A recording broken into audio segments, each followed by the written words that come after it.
ജപ്പാൻകാർ ഈ കാട്ടിൽ നടത്തയെ ഷിൻഷിൻ യോക്കോ എന്ന് വിളിക്കുന്നുണ്ട്. അതായത് ഇംഗ്ലീഷിൽ ഫോറസ്റ്റ് ബാത്തിങ്. അത് കാട്ടിൽ പോയി കുളിക്കുന്നത് കാട്ടരുവികളിൽ കുളിക്കൽ മാത്രമല്ല, മറിച്ച് കാട്ടിലെ ഓരോ കാറ്റിനും നിങ്ങൾ തൊടാനുണ്ട്. അവിടെയുള്ള ഇലകൾക്കും അവിടെയുള്ള മണ്ണിനൊക്കെ നിങ്ങൾക്കൊരു സ്നാനത്തിൻ്റെ അനുഭവം നൽകുവാനുള്ള കഴിവുണ്ട്. ഇങ്ങനെ ഫോറസ്റ്റ് തെറാപ്പി അനുഭവിച്ചു കഴിയുമ്പോൾ എന്ത് മാറ്റമാണ് നിങ്ങളിൽ വരിക? പഠനങ്ങൾ വളരെ കൃത്യമായിട്ട് പറയുന്നുണ്ട്. ഒന്ന്, നിങ്ങളുടെ BP ലെവല് വളരെ ഹൈ ആയിട്ട് ഇരിക്കുകയാണെങ്കിൽ അത് കുറയും. ഡയബറ്റീസ് ഉള്ളവർ ഓർക്കുക, നിങ്ങളുടെ ഡയബറ്റിക്സ് ലെവല് അല്പം ഒന്ന് താഴും.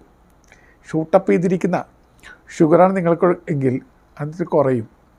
ഇനി നിങ്ങൾ ഭയങ്കര ടെൻസ്ഡായിട്ട് സ്ട്രെസ്ഡായിട്ട് നിൽക്കുകയാണെങ്കിൽ കാട്ട് യാത്ര നിങ്ങൾക്ക് കോർട്ടിസോളിൻ്റെ അളവ് കുറച്ച് നിങ്ങളിൽ എപ്പിനെഫ്രിൻ, എൻഡോർഫിൻ, ഓക്സിറ്റോസിൻ മുതലായ ഫീൽ ഗുഡ് ഹെൽത്തി ലവ് ടോണിക്കുകളൊക്കെ ഉണ്ടാക്കും. അപ്പോൾ നിങ്ങൾ കുറച്ചും കൂടി ഹാപ്പിയായി മാറും. നിങ്ങൾ കുറച്ചും കൂടി ബ്രൈറ്ററായും ഗ്രേറ്ററായ ഫീലിങ്ങിലൂടെ കടന്നു പോകും. മാത്രമല്ല, നിങ്ങൾക്ക് വല്ലാത്ത ഇൻഫ്ലമേഷൻ ഉണ്ടെന്ന് വിചാരിക്കുക, നീര് വന്ന് വീർത്തിരിക്കുകയാണ്.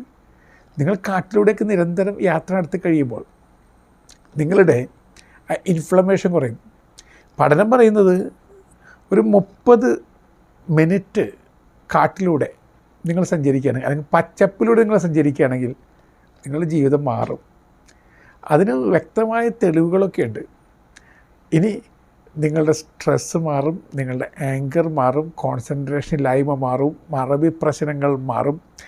ഇതുപോലെ ശരീരത്തെ ചൂഴ്ന്നു നിൽക്കുന്ന, മനസ്സിനെ മുരടിപ്പിച്ച് കളയുന്ന ഒരുപാട് പ്രശ്നങ്ങളിൽ നിന്നും നിങ്ങൾ വിമുക്തി നേടുകയാണ്.